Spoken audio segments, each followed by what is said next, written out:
Olá amigos e amigas internautas, eu sou o professor Toyd. Vamos iniciar mais uma videoaula tratando sobre o tema de botânica dentro da disciplina de biologia. Eu sou nascido da cidade de Maringá, estado do Paraná, formado pela Universidade Estadual de Maringá e com pós-graduação também pela Universidade Estadual de Maringá. Atualmente sou mestrando e atuo na instituição Sapiens, curso colégio, Colégio Drummond, Colégio Universitário, Colégio Objetivo, Colégio Dom Bosco e Colégio Global de Umuarama. Então, vamos lá visitar o meu site www.professortoyd.blogspot.com. Os meristemas, então, primários, como a protoderme, meristema fundamental e o procâmbio, e os secundários, como o câmbio e filogênio. Os tecidos adultos, que são tecidos diferenciados provenientes dos meristemas, temos os parênquimas, que é o tecido fundamental do corpo vegetal.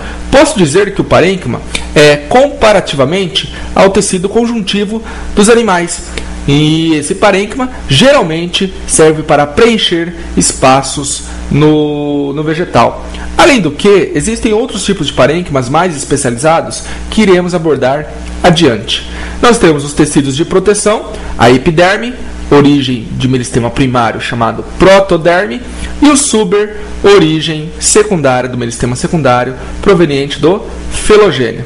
Nós temos os tecidos de sustentação, o colênquima, vivo e com reforços de celulose nos ângulos das células, e o esclerênquima, tecido morto, também de sustentação, altamente lignificado.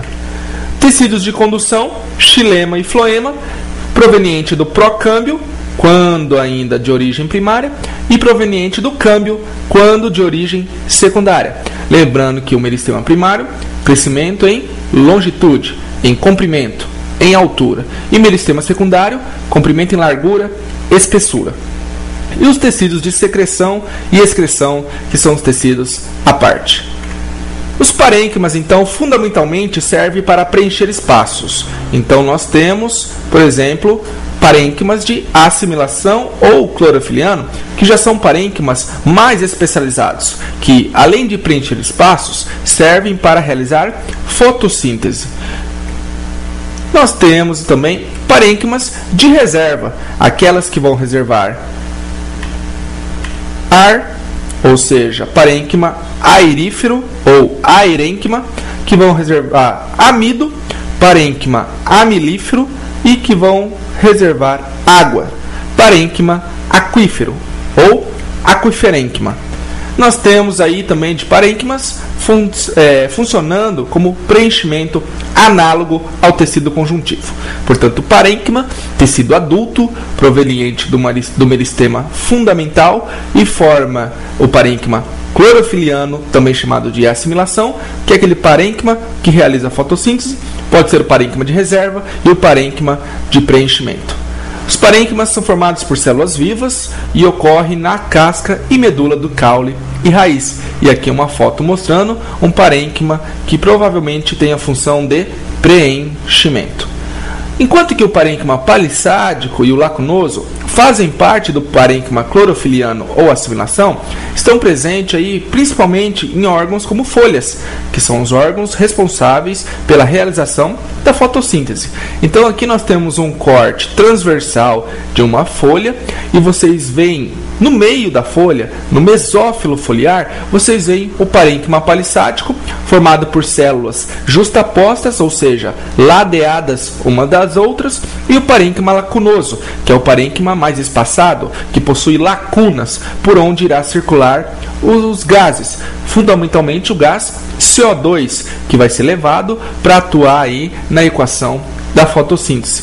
Esse gás carbônico, o CO2, ele entra por orifícios que existem na epiderme inferior, principalmente, chamado estômatos, que são células que possuem uma abertura chamada ostíolo, por onde há trocas gasosas entre o meio ambiente e o meio e o meio da folha no parênquima lacunoso. E nós temos, então, que o parênquima palissádico, junto com o parênquima lacunoso, compõe o que nós chamamos de parênquima clorofiliano. Portanto, escrevendo uma fórmula de matemática, parênquima clorofiliano é igual a parênquima palissádico mais parênquima lacunoso.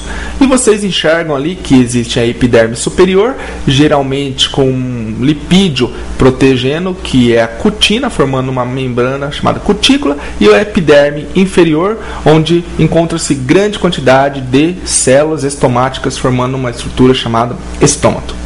E falando em estômato, nós temos aqui uma foto muito interessante que demonstra essa estrutura estômato. E nós temos essa abertura, que é o local onde há trocas gasosas, fundamentalmente entrando o CO2 para a realização da fotossíntese. A essa abertura se dá o nome de ostíolo.